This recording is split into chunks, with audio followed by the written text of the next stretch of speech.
আসসালামু আলাইকুম। চ্যানেল এই সংবাদে সবাইকে আমন্ত্রণ জানাচ্ছি। আমি সোহেল ফাইসাল।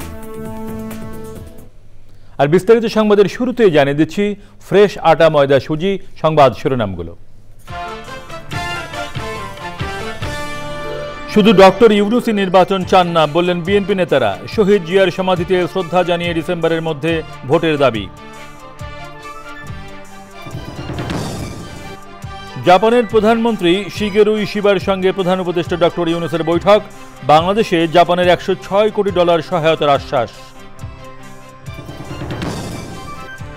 টানা বৃষ্টিতে উপকূলীয় এলাকার নিম্নাঞ্চল প্লাবিত ও বিভিন্ন স্থানে বাঁধে ফাটল। নিম্নচাপের কারণে আজও সারা দেশে বর্ষণ। ভিসা না হওয়ায় এবছর হজে যেতে পারছেন না 42 বাংলাদেশি। এজেন্সির বিরুদ্ধে ভুয়া ভিসা টিকিট দেওয়ার অভিযোগ। ফারুকের উত্তরসূরি বিসিবির নতুন সভাপতির নাম ঘোষণা হতে পারে আজই। পরিচালক মণ্ডলীর সভা বিকেলে।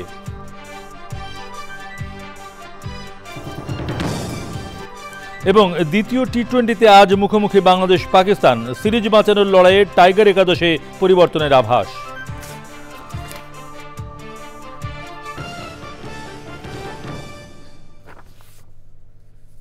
প্রিয় দর্শক, সংবাদ শিরোনামগুলো জানাচ্ছিলাম। এখনকার এই সংবাদ আয়োজন একই সঙ্গে চ্যানেলের ইউটিউব চ্যানেলে এবং চ্যানেলের ওটিটি প্ল্যাটফর্ম আই স্ক্রিনে লাইভ স্ট্রিম হচ্ছে।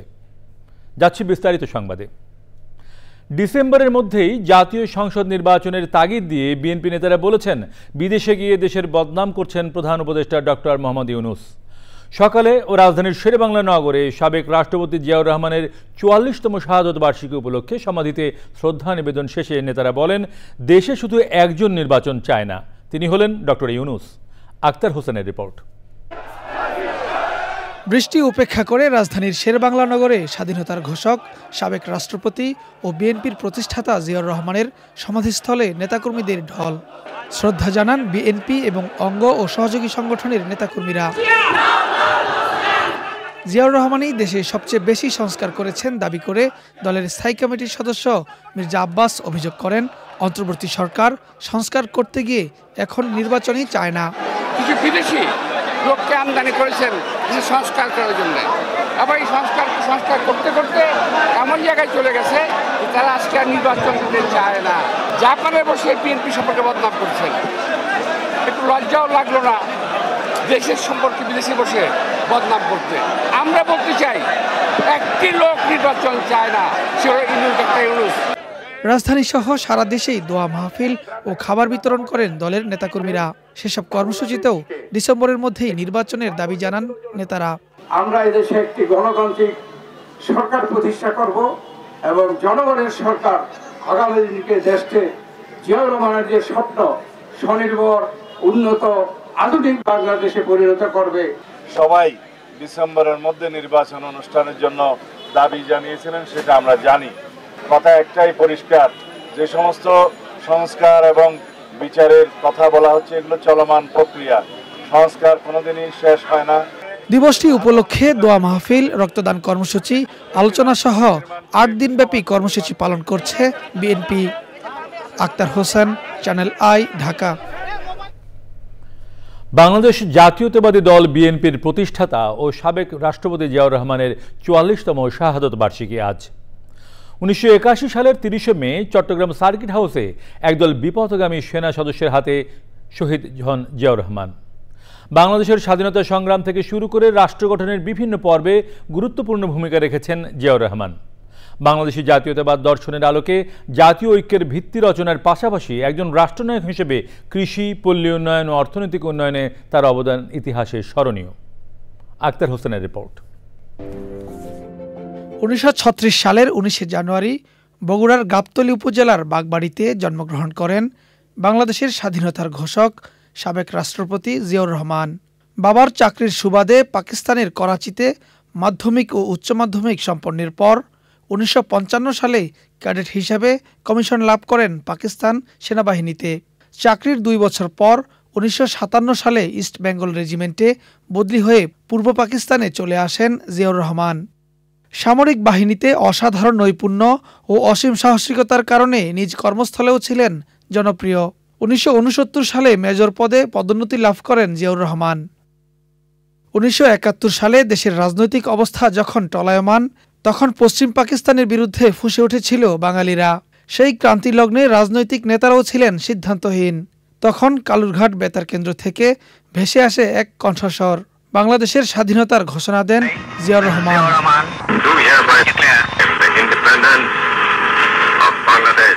মুক্তিযুদ্ধের অন্যতম সেক্টর কমান্ডার ও জেড ফোর্সের অধিনায়ক ছিলেন তিনি। মুক্তিযুদ্ধে অসামান্য অবদানের জন্য বীরুত্তম খেতাবে ভূষিত হন জিয়াউর রহমান। একইভাবে ১৯৭৫ সালে দেশের রাজনৈতিক পট পরিবর্তনের পর দেশ যখন আবারও অনিশ্চিত গন্তব্যে, সেই ক্রান্তিলগ্নেও এগিয়ে আসেন জিয়াউর রহমান। রাজনৈতিক পালাবদলে দেশের শাসন ক্ষমতার কেন্দ্রে চলে আসেন তিনি। শুরু হয় আধুনিক বাংলাদেশ বিনির্মাণের আরেক পথযাত্রা। বাংলাদেশি জাতীয়তাবাদের ভিত্তিতে জাতিকে ঐক্যবদ্ধ করার প্রয়াস নেন তিনি। গড়ে তোলেন বাংলাদেশ জাতীয়তাবাদী দল বিএনপি। আপনারা নেতৃত্ব দিতে চান, আপনাদেরকে জনগণের মধ্যে যেতে হবে। পল্লী উন্নয়ন ও খাদ্যের স্বয়ংসম্পূর্ণতা অর্জনে, কৃষি খাতে খাল খনন সহ তার কর্মসূচিগুলো প্রশংসিত হয় দেশে এবং বিদেশে। এছাড়াও ভারসাম্যপূর্ণ কূটনীতি, রপ্তানি নির্ভর অর্থনীতি ও সামগ্রিক উন্নয়নে জিয়াউর রহমানের পদক্ষেপগুলো ইতিহাসে স্মরণীয়। সঠিক নেতৃত্বে দেশ যখন এগিয়ে চলছিল, তখন হঠাৎই আসে সেই কালো রাত। ৩০ মে ১৯৮১ সাল। চট্টগ্রাম সার্কিট হাউসে মধ্যরাতে ঘাতকের বুলেটে থেমে যায় বাংলাদেশের অসীম সম্ভাবনার অগ্রযাত্রা। দিনটি পালনে সপ্তাহব্যাপী নানা কর্মসূচি করছে বিএনপি ও এর অঙ্গ ও সহযোগী সংগঠন। Akter Hossain, channel I, Dhaka. প্রধান উপদেষ্টা অধ্যাপক মোহাম্মদ ইউনূস শুক্রবার টোকিওতে জাপানের প্রধানমন্ত্রী শিগেরু ইশিবার সঙ্গে দ্বিপক্ষীয় বৈঠক করেছেন। বৈঠকে উভয় পক্ষ পারস্পরিক স্বার্থ সংশ্লিষ্ট বিষয়ে আলোচনা করেন। অন্তর্বর্তী সরকারের পক্ষ থেকে জানানো হয়েছে, বাংলাদেশকে বাজেট সহায়তা, রেলপথের উন্নয়ন এবং অনুদান হিসেবে $1.063 বিলিয়ন দেবে জাপান। মোট $418 মিলিয়ন বাংলাদেশের অর্থনৈতিক সংস্কার এবং জলবায়ু স্থিতিস্থাপকতার জন্য উন্নয়ন নীতি ঋণ হিসেবে দেওয়া হবে। এছাড়া জয়দেবপুর ঈশ্বরদী রেলপথ উন্নয়নে $641 মিলিয়ন এবং বৃত্তির জন্য আরও $4.2 মিলিয়ন অনুদান দেবে বলে বৈঠকে জানানো হয়।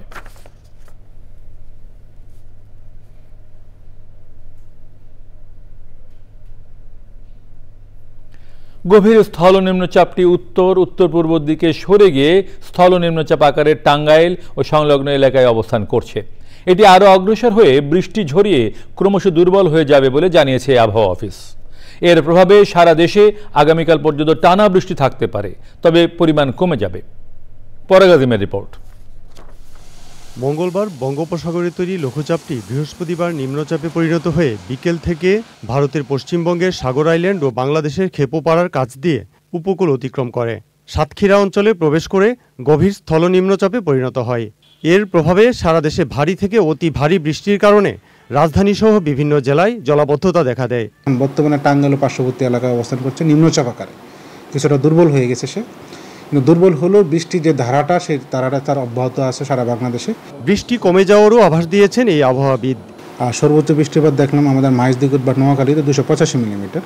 সেই হেভি রেইনফল বা অতি ভারী বর্ষণ হতে পারে, কিন্তু ভারী বর্ষণ হলে বৃষ্টির পরিমাণটা কমে আসবে সারা দেশে। আজকে এবং কালকে মোটামুটি একই ধারা অব্যাহত থাকতে পারে, কিন্তু পরিমাণ কমে 1 তারিখ বা 2 তারিখের দিকেও আবহাওয়ার অনেকটা উন্নতি হতে পারে। হয়তো আমরা রৌদ্রোজ্জ্বল আবহাওয়া 1-2 তারিখের কাছাকাছি সময় পেতে পারি। বন্যা পূর্বাভাস ও সতর্কীকরণ কেন্দ্র জানিয়েছে, শুক্র ও শনিবার ফেনী জেলার মুহুরী নদীর পানি বিপদসীমা অতিক্রম করে নিম্নাঞ্চলে বন্যা পরিস্থিতি তৈরি হতে পারে। সিলেট বিভাগের কিছু নদীর পানিও বিপদসীমা অতিক্রম করার সম্ভাবনা থাকায় 4 জেলার নদী সংলগ্ন নিম্নাঞ্চলে বন্যা হতে পারে। পরাগ আজিম, চ্যানেল আই, ঢাকা। বঙ্গোপসাগরে সৃষ্ট নিম্নচাপের প্রভাবে জলোচ্ছ্বাসের কারণে উপকূলের বিভিন্ন জেলায় জলাবদ্ধতা তৈরি হয়েছে। লক্ষ্মীপুরে অর্ধশতাধিক গ্রামে তলিয়ে গেছে। লক্ষ্মীপুরের রামগতি উপজেলার চর আবদুল্লাহ ইউনিয়নের বিচ্ছিন্ন দ্বীপাঞ্চল চর গজারিয়া 6 থেকে 6.5 ফুট পানির নিচে। বঙ্গোপসাগর সংলগ্ন মেঘনা নদী উত্তাল রয়েছে। থেমে থেমে দমকা হাওয়া বইছে। ভারী বর্ষণ, জলাবদ্ধতায় আউশের বীজতলা সহ গ্রীষ্মকালীন শাকসবজির ব্যাপক ক্ষতি হয়েছে। লক্ষ্মীপুরের জেলা প্রশাসক জানিয়েছেন, ক্ষয়ক্ষতি নিরূপণে সংশ্লিষ্টদের নির্দেশ দেওয়া হয়েছে।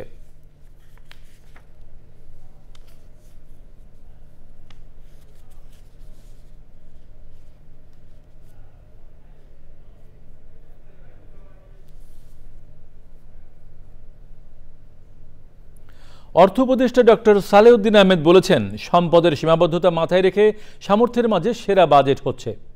পতিত সরকারের আমলে অর্থনীতিতে তৈরি হওয়া ক্ষত জুলাই আন্দোলনের পর প্রায় 4 মাসে আরও দগদগে হওয়ায় রাজস্ব আহরণে ঘাটতি মাথায় রেখেই ব্যয় করতে গিয়ে সংযত হতে হয়েছে বলে জানিয়েছেন তিনি। ব্যবসা বান্ধব নীতি, কম আয়ের মানুষের উপর চাপ না হয় এমনভাবে শুল্ক কর ধরা, নিত্যপণ্যের বাজারে সরবরাহ ঠিক রাখতে সর্বোচ্চ সমন্বয়ের উদ্যোগ নেবে আগামী বাজেট। রিজভিনা ওয়াজের রিপোর্ট। সংসদ কার্যকর না থাকায় 2রা জুন বাংলাদেশ টেলিভিশনে ধারণকৃত বক্তব্যের মাধ্যমে 2025-26 অর্থবছরের প্রস্তাবিত বাজেট পেশ করবেন অর্থ উপদেষ্টা ডক্টর সালেউদ্দিন আহমেদ। আগের মতোই বাজেট হবে। বাজেট এমন জিনিস না একেবারে ফান্ডামেন্টাল চেঞ্জ করে দিয়ে 1 বছর নিয়ে চলে আসবো। চট করে যে বলছিল যে এইবার নতুন করে কেন হলো না, তা নতুন যে হয়নি তা না। আপনারা দেখবেন যে মোটামুটি আমরা বাহুল্য থাকবে না কথাবার্তা, ওই স্ট্রেট অ্যাওয়ে আমরা বাজেটের মূল প্রোগ্রামগুলো আলাপ করব, অ্যালোকেশনগুলো এবং রেভিনিউ সেগুলো আলাপ। গতবারের অরিজিনাল বাজেটের থেকে ছোটো হবে, রিভাইজ বাজেটের কাছাকাছি হবে। অরিজিনাল বাজেট একটু, কারণ আমাদের প্রথম হলো সম্পদ দেখতে হবে, রিসোর্স কনস্ট্রেইন। এইবার প্রথম 4 মাস তো ব্যবসা বাণিজ্য নাই। যে ট্যাক্স জিডিপি রেশিও যে 7.5 ছিল, ওটা চট করে আমরা বাড়াতে পারবো না। ফরেন বরোয়িং আমাদের করতে হবে, তাছাড়া উপায় নেই। বিশেষ করে প্রজেক্টটা আমাদের এডিপির সাইজও কমে গেছে, সেটা আপনারা অলরেডি দেখেছেন। এডিপি মানুষের জন্য কি সুখবর থাকবে বাজেটে, ধারণা দিলেন অর্থ উপদেষ্টা। সুসংবাদও বলতে পারবো না, দুঃসংবাদে আপনারা ইন্টারপ্রেট করেন। আমরা যেটা করছি ব্যবসা বান্ধব, সব ব্যবসায় সমভাবে উপকার হয়ে তা না। যারা একটু কম সুযোগ পেয়েছে, একটু কম রেয়াত পেয়েছে, সে তাদেরকে দেওয়া। আর কনজিউমার বা আসলে মানুষের জন্য যেটা কিছু স্বস্তি আছে। আমরা আস্তে আস্তে ইউনিফর্ম ভ্যাটের দিকে যাচ্ছি।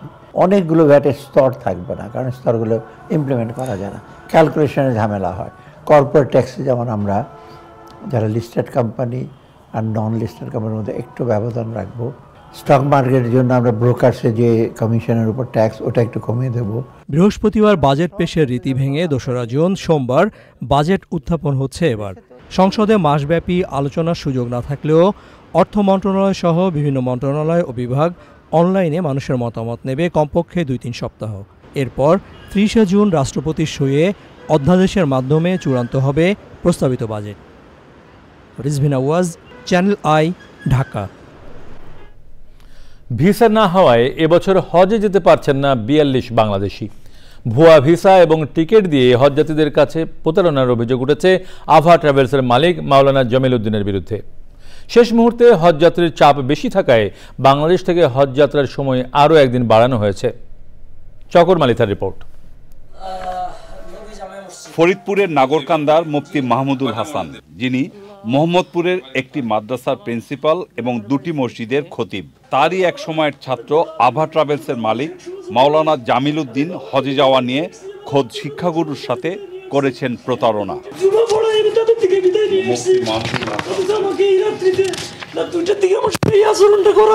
হজ অফিস আশ্বস্ত করলেও শেষ পর্যন্ত হজে যেতে পারছেন না মাহমুদুল হাসান। সাথে যে প্রতারণা হয়েছে, প্রতারণাটা বিষয়টা অবশ্যই আমরা আন্তরিকভাবে নিচ্ছি এবং এটার জন্য যা যা করণীয় আইনগত যে সমস্ত পদক্ষেপ এবং আমাদের যে প্রশাসনিক যে পদক্ষেপ আছে, আমরা সকল পদক্ষেপ ইনশাআল্লাহ গ্রহণ করব। আগে নিবন্ধন না করে ট্রাভেল এজেন্সির আশ্বাসে হঠাৎ করে হজে যাওয়ার প্রস্তুতি নেওয়া 42 জন হজযাত্রী শেষ মুহূর্তে এবছর হজের ভিসা পাননি। আমাদের কাছে যে তথ্য আছে এই 42 জন ছাড়া ইনশাআল্লাহ বাকি সবাই ইনশাআল্লাহ হজে যেতে পারবেন। আর এই 42 জন আসলে অধিকাংশই হচ্ছে নতুন হজ যাত্রী, যারা অন্য হজ যাত্রীর পরিবর্তিত হজ যাত্রী হিসেবে যাওয়ার জন্য প্রস্তুতি নিয়েছে। বাংলাদেশ থেকে এবছরের হজযাত্রার শেষ ফ্লাইট ছিল 31 মে। শেষ মুহূর্তে হজযাত্রীর সংখ্যা বেশি হওয়ায় শেষ ফ্লাইট একদিন বাড়িয়ে 1 জুন করা হয়েছে। চকর মালিথা, চ্যানেল আই, ঢাকা। ফারুক আহমেদের পরিচালক পদ বাতিলের পর শূন্য হয়েছে বাংলাদেশ ক্রিকেট বোর্ড বিসিবির সভাপতির পদ। সেই শূন্য পদ পূরণে বিকেলে পরিচালক মণ্ডলীর সভা ডাকা হয়েছে। বিকেল 4:30টায় মিরপুরের হোম অফ ক্রিকেটে অনুষ্ঠেয় সভায় পরিচালক মণ্ডলীর ভোটে নতুন সভাপতি পেতে পারে বিসিবি। বৃহস্পতিবার জাতীয় ক্রীড়া পরিষদ প্রজ্ঞাপনের মাধ্যমে তাদের কোটায় বিসিবিতে মনোনীত ফারুক আহমেদের মনোনয়ন বাতিল করে ফলে বিসিবির সভাপতি হিসেবে আইনি বৈধতা হারান ফারুক আহমেদ। মনোনয়ন বাতিলের পাশাপাশি ফারুকের স্থলাভিষিক্ত হিসেবে জাতীয় ক্রীড়া পরিষদ জাতীয় দলের সাবেক অধিনায়ক ও আইসিসিতে কর্মরত আমিনুল ইসলাম বুলবুলকে বিসিবিতে কাউন্সিলর মনোনীত করেছে। ওদিকে পদত্যাগে অনিচ্ছুক ফারুক আহমেদ তাকে অপসারণের ব্যাপারে আইসিসিকে পুরো বিষয়টি জানিয়েছেন। দেশে দেশে ক্রিকেট বোর্ডে সরকারি হস্তক্ষেপের ঘোর বিরোধী আইসিসি এসব ক্ষেত্রে শাস্তিমূলক ব্যবস্থা নিয়ে থাকে।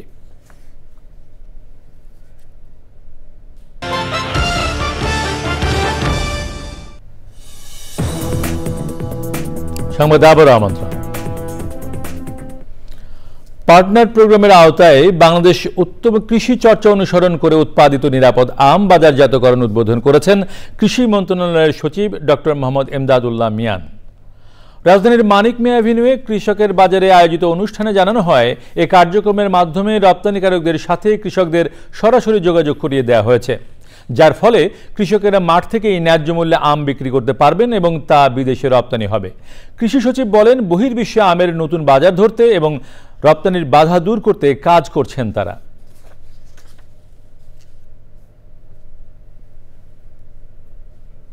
যথাযথভাবে উৎপাদন এবং সেটাকে বাজারজাতকরণ স্থানীয় এবং বিদেশ পর্যায়ে, সেটার জন্য আমাদের একাধিক প্রকল্প রয়েছে।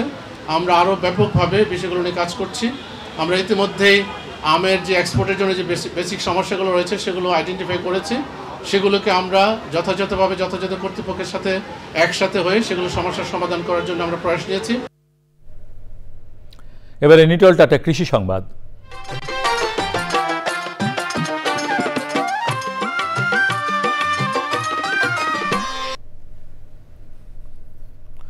কোরবানির ঈদ সামনে রেখে পশু প্রস্তুত করতে ব্যস্ত খামারিরা। প্রাকৃতিক খাবার খাইয়ে গরু মোটা তাজাকরণ করছেন তারা। মেহেরপুর প্রতিনিধি গোলাম মোস্তফার রিপোর্ট। কোরবানির ঈদ আসন্ন, ফুরসত নেওয়ার সময় নেই মেহেরপুরের গরু খামারিদের। তারা এখন সকাল থেকে গভীর রাত পর্যন্ত ব্যস্ত গরুর পরিচর্যায়।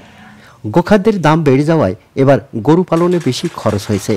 অন্য দেশ থেকে গরু আমদানি না করার দাবি খামারিদের। গরু খাবারের দাম, তাতে খামারিদের অত্যন্ত ব্যয়বহুল খরচ হয়েছে। বাইরেকার দেশে যদি কোনো গরু না আসে, তাহলে আমরা যে প্রান্তিক লেভেলের খামারিরা আছি, কিছু গরু বিক্রি করলে কুরবানিতে লাভজনক হবে। এক বছর পারলে তারপর কুরবানির সিজনে বেচতে যাই। তারপরে আমরা গরু পুষি, এখন আর খুব একটা লাভবান হওয়া যাচ্ছে না। খাবারের দাম বেশি, খরচ বেশি, লেবার খরচ বেশি। গরু পালনকারীরা বলছেন, প্রাকৃতিক খাবার খাইয়ে গরু মোটা তাজাকরণ করা হয়েছে এবার। খাওয়াই বিচেলি, ঘাস, গমের ভুসি।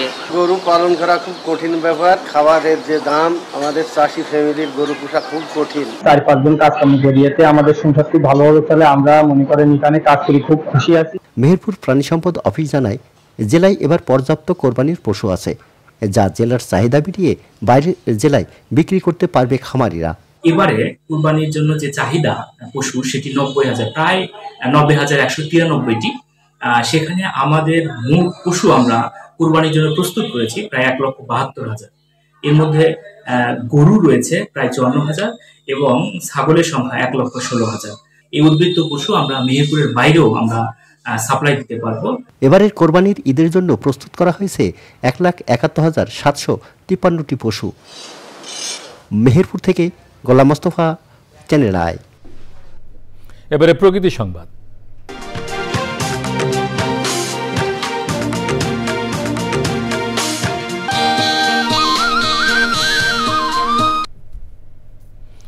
আধুনিকায়নের নামে ধ্বংসাত্মক ও অপরিকল্পিত উন্নয়ন, শিল্পায়ন এবং নগরায়নে হুমকিতে প্রাণ প্রকৃতি। আর এতে প্রতিনিয়তই বিপন্ন ও মহাবিপন্নের তালিকায় যুক্ত হচ্ছে বিভিন্ন প্রাণী। এই তালিকায় প্রকৃতির বন্ধু গুইসাপ রয়েছে সবার উপরে। সম্প্রতি সান্ডাকাণ্ডে অপপ্রচারে গুইসাপের অস্তিত্বই এখন মহা সংকটে। প্রকৃতির রক্ষক এই প্রাণী সুরক্ষায় সচেতন হওয়ার আহ্বান পরিবেশবাদীদের। এস.এম. মুজিবুর রহমানের রিপোর্ট। কয়েক বছর আগেও ভিটাবাড়ি, ঝোপ জঙ্গল, ফসলি জমি কিংবা রাস্তাঘাটে দেখা মিলত গুইসাপের। বন জঙ্গল উজাড় সহ মানব সৃষ্ট নানা কারণে অস্তিত্ব সংকটে প্রাণীটি। সম্প্রতি সামাজিক যোগাযোগ মাধ্যমে ভাইরাল সান্ডাকাণ্ডের স্রোতে গা ভাসিয়ে হত্যা করা হচ্ছে গুইসাপ। বাধাগ্রস্ত হচ্ছে বংশবিস্তার। পরিস্থিতি উত্তরণে অবৈধ শিকার বন্ধ সহ গুইসাপ রক্ষায় সম্মিলিত উদ্যোগ জরুরি। সম্প্রতি সান্ডাকাণ্ডে যে গুইসাপ মারার যে একটি প্রবণতা দেখা যাচ্ছে, এ থেকেও আমাদের এই গুইসাপটিকে আমাদের এই প্রকৃতি ভারসাম্য রক্ষার জন্য রক্ষা করা দরকার। এই প্রাণীটি আস্তে আস্তে আমাদের মাছ থেকে বিলুপ্ত হয়ে যাচ্ছে। গুইসাপ সহ সকল ধরনের বন্যপ্রাণীর সংরক্ষণে বন বিভাগ অবিরাম কাজ করে যাচ্ছে। গুইসাপ সাধারণত ফসলের পোকামাকড় খেয়ে বেঁচে থাকে, তবে অনেক সময় ধান নষ্টকারী ইঁদুরও খায়।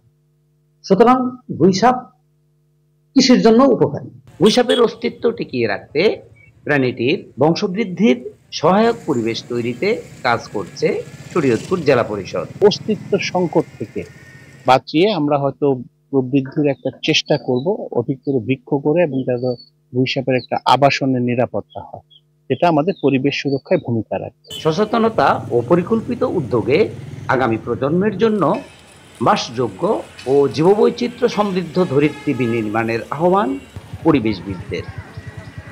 শরীয়তপুর থেকে SM. Mujibur Rahman, Channel I. এবারে খেলার খবর।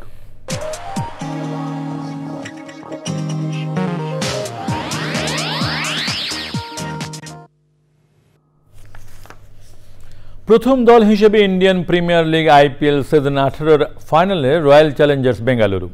প্লে অফের প্রথম কোয়ালিফায়ারের লো স্কোরিং ম্যাচে পাঞ্জাব কিংসকে 8 উইকেটে হারিয়ে 9 বছর পর শিরোপা নির্ধারণী মঞ্চে বিরাট কোহলির আরসিবি। এর আগে মুল্লানপুরের টসে হেরে আগে ব্যাট করতে নেমে জস হাজলউড ও সুরেশ শর্মার তোপের মুখে পড়ে পাঞ্জাব। তাদের 3টি করে উইকেট শিকারে 14 ওভার 1 বলে 101 রানে গুটিয়ে যায় কিংসরা। জবাবে 60 বল হাতে রেখে জয়ের বন্দরে পৌঁছায় বেঙ্গালুরু।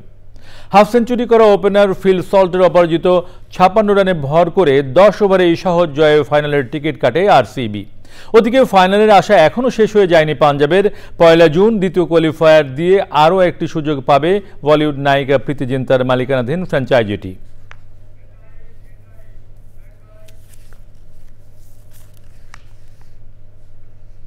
এর সাথে শেষ করছি এখনকার সংবাদ। সব শেষে ফ্রেশ আটা ময়দা সুজি সংবাদ শিরোনামগুলো জানিয়ে দিচ্ছি আরও একবার। শুধু ডক্টর ইউনূসই নির্বাচন চান না বললেন বিএনপি নেতারা। শহীদ জিয়ার সমাধিতে শ্রদ্ধা জানিয়ে ডিসেম্বরের মধ্যে ভোটের তাগিদ। জাপানের প্রধানমন্ত্রী শিগেরু ইশিবার সঙ্গে প্রধান উপদেষ্টা ডক্টর ইউনূসের বৈঠক। বাংলাদেশে জাপানের $106 কোটি সহায়তার আশ্বাস। টানা বৃষ্টিতে উপকূলীয় এলাকার নিম্নাঞ্চল প্লাবিত ও বিভিন্ন স্থানে বাঁধে ফাটল। নিম্নচাপের কারণে আজও সারা দেশে বর্ষণ। ভিসা না হওয়ায় এবছর হজে যেতে পারছেন না 42 বাংলাদেশি। এজেন্সির বিরুদ্ধে ভুয়া ভিসা টিকিট দেওয়ার অভিযোগ।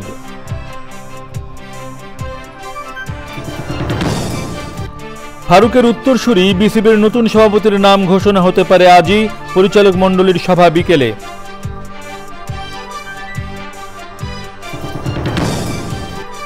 এবং দ্বিতীয় টি-20তে আজ মুখোমুখি বাংলাদেশ পাকিস্তান। সিরিজ বাঁচানোর লড়াইয়ে টাইগার একাদশে পরিবর্তনের আভাস।